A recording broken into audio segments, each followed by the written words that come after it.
Iran যে সামরিক শক্তি কয়েক গুণ বৃদ্ধি করেছে তার অন্যতম উদাহরণ রাশিয়ার ড্রোন সরবরাহ। এই ড্রোন দিয়ে ইউক্রেনের বহু হামলা চালায় রুশ বাহিনী। ইরান যে সামরিক শক্তি বহুগুণ বাড়িয়েছে তার পরিসংখ্যান উঠে এসেছে বিবিসির প্রতিবেদনে। এতে বলা হয় ইরানের মোট সামরিক বিমানের সংখ্যা 551টি। ইরানের যুদ্ধ বিমান আছে 186টি, অ্যাটাকিং বিমানের সংখ্যা 23টি আর পরিবহন বিমান আছে 86টি।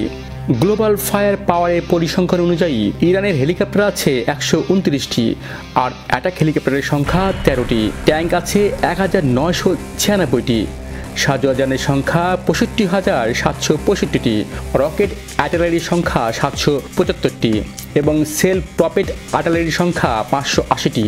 দেশটির 101টি যুদ্ধজাহাজ রয়েছে, যেখানে 60টি ব্রিগেড আর সাবমেরিনের সংখ্যা 19টি।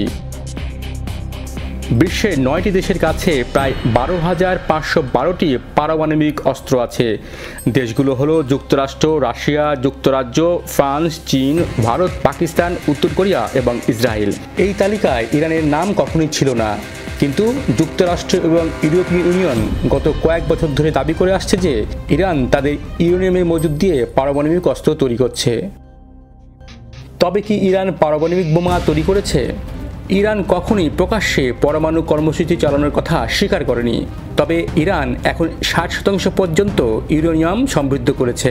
পারমাণবিক বোমা তৈরির জন্য ইউরেনিয়াম সমৃদ্ধির মাত্রা 90%-এর বেশি হতে হয়। সেই হিসাবে দেশটি পারমাণবিক বোমা তৈরি থেকে প্রযুক্তিগতভাবে তুলনামূলকভাবে সামান্য দূরে রয়েছে।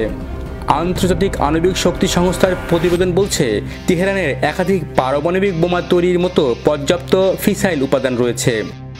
পারমাণবিক কর্মসূচি নিয়ে ইরানের সঙ্গে চীন ও রাশিয়ার বৈঠক হয়েছে। চীনের রাষ্ট্রীয় সংবাদ মাধ্যম সিসিটিভিতে এই বৈঠকের সম্পর্কে বলা হয়, 3 কূটনীতিক ইরানের পারমাণবিক ইস্যুতে পারস্পরিক দৃষ্টিভঙ্গি বিনিময় করেছেন। 2015 সালে চীন, ফ্রান্স, জার্মানি, রাশিয়া, যুক্তরাজ্য এবং যুক্তরাষ্ট্রের সঙ্গে একটি ঐতিহাসিক চুক্তিতে সই করেছিল ইরান। এই চুক্তির মাধ্যমে নিষেধাজ্ঞা প্রত্যাহারের বিনিময়ে ইরান তার পারমাণবিক কর্মসূচি সীমিত করতে সম্মত হয়।